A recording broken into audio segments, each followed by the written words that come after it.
BYU in its first season in the WCC. We're introduced to a lot of new schools, learning a lot of new locations.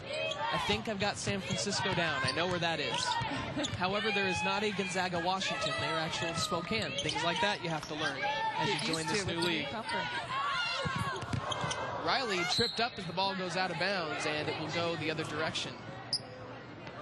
I will point out my favorite restaurant in the world is actually in San Francisco. Oh, really? Yes. Good place to see it. I'm a fan of clam chowder up here, 39. Yeah. So I've actually been there, and it is great. Steed nearly getting the steal, and now numbers for San Francisco. In the corner, three-point shot is good. Katie Keating. First shot, first basket.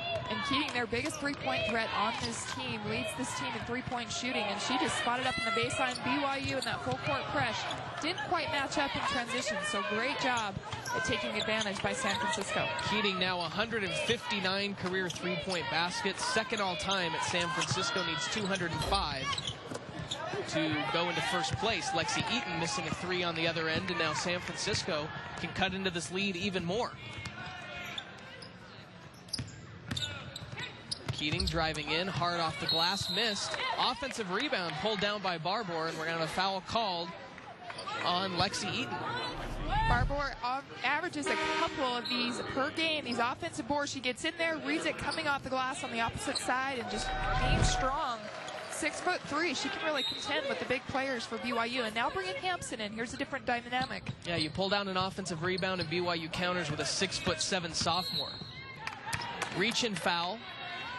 That one's going to be called on Kim Parker. Reina Ale was driving in, and Parker reached in. Stephanie Vermont will come in to replace Lexi Eaton. The freshman will get a seat on the bench. And the newly engaged redshirt sophomore from Alberta, Canada, Stephanie Vermont, into the game.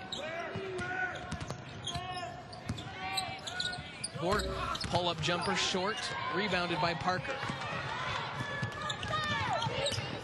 Steed crossing the court, pulls up, slows up rather.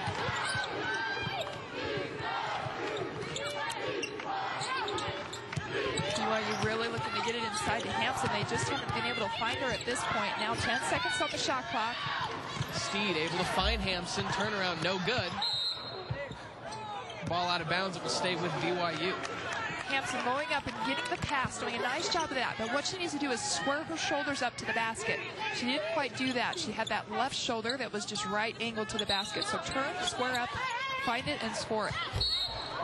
Hampson fouled on the shot from the inbound pass from Steed. Foul was on Barbour. That'll be her first.